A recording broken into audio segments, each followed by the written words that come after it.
और तकरीबन 3 टेबलस्पून के करीब में तेल डालूंगी।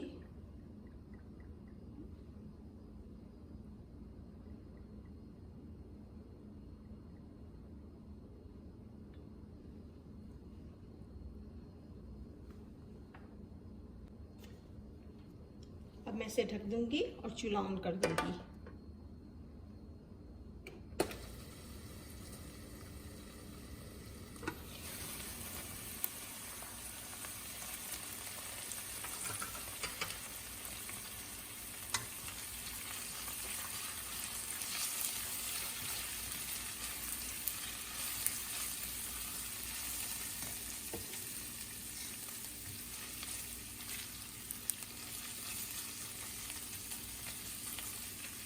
किसी सॉफ्ट हो गई। अब हम इसके अंदर में मेथी के दाने स्प्रिंकल कर देंगे।